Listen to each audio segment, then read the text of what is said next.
we had framed two issues on 28 January 2025. Thereafter, we have recast the two issues.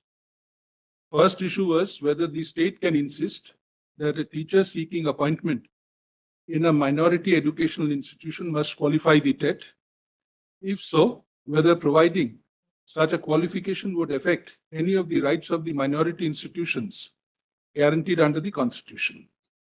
The other question was whether teachers appointed much prior to issuance of notification of the NCT dated 29 July 2011, read with the newly inserted proviso, that is the second proviso in section 23(2), and having years of teaching experience are required to qualify in the TET for being considered eligible for promotion. Now, while considering these two questions in course of hearing, Pramati was cited before us. One group said Pramati does not require reconsideration. Other group said Pramati requires reconsideration. So we were also required to look into that point too. Now, we have on the section analysis and reasons divided our judgment into various parts. And ultimately, what we have held is this.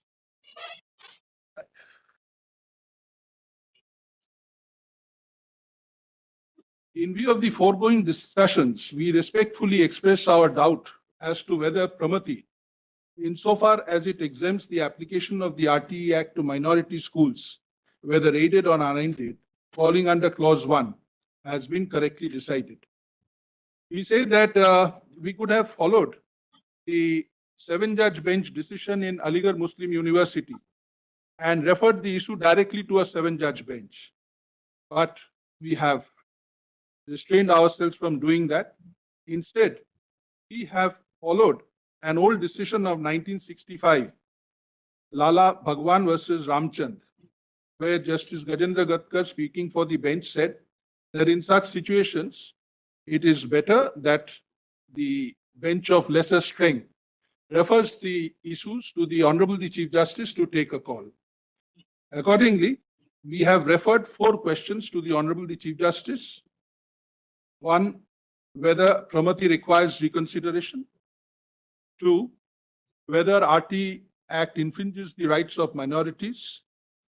And assuming that Section 12(1)(c) of the RTE Act suffers from the vice of encroaching upon minority rights protected by Article 30, whether 12(1)(c) should have been read down to include children of the particular minority community who also belong to weaker section and disadvantaged group, to save 12(1)(c) from being declared ultra-vires.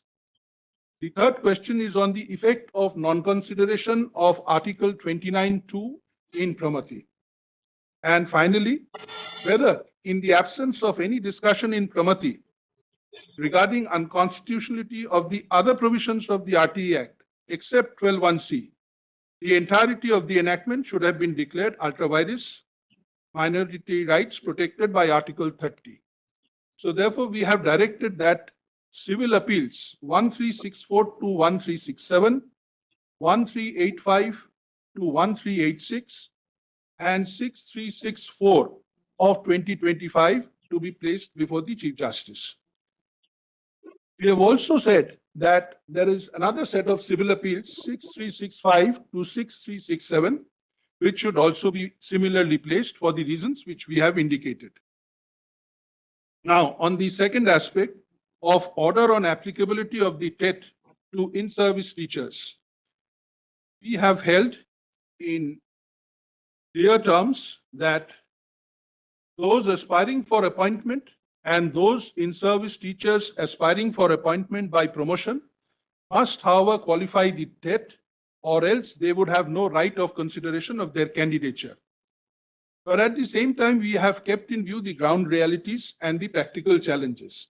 And this is where we have issued certain directions under Article 142. There are in-service teachers who were recruited much prior to the advent of the RTE Act and who might have put in more than 2 or even 3 decades of service.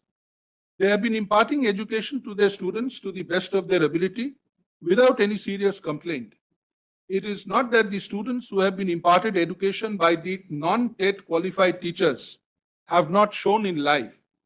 To dislodge such teachers from service on the ground that they have not qualified the TET would seem to be a bit harsh, although we are alive to the settled legal position that operation of a statute can never be seen as an evil.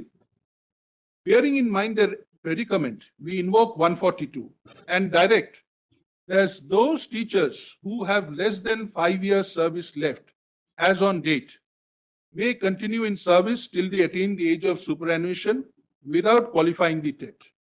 However, we make it clear that if any such teacher having less than 5 years service left aspires for promotion, he will not be considered eligible without he having qualified the TET.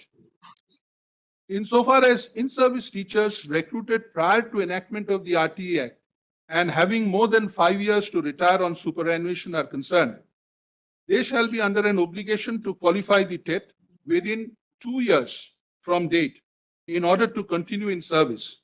If any of such teachers fail to qualify the TET within the time that we have allowed, they shall have to quit service. They may be compulsorily retired and paid whatever terminal benefits they are entitled to. We add a rider that to qualify for the terminal benefits, such teachers must have put in the qualifying period of service in accordance with the rules. If any teacher has not put in the qualifying service and there is some deficiency, his case may be considered by the appropriate department in the government upon a representation being made by him. With the aforesaid modification of the impugned judgments and orders, there are several appeals which have been disposed of on the above terms. These are civil appeals 1389, 90, 91, 93, 95 to 99, 1401, 1403, 1404 to 1410 of 2025.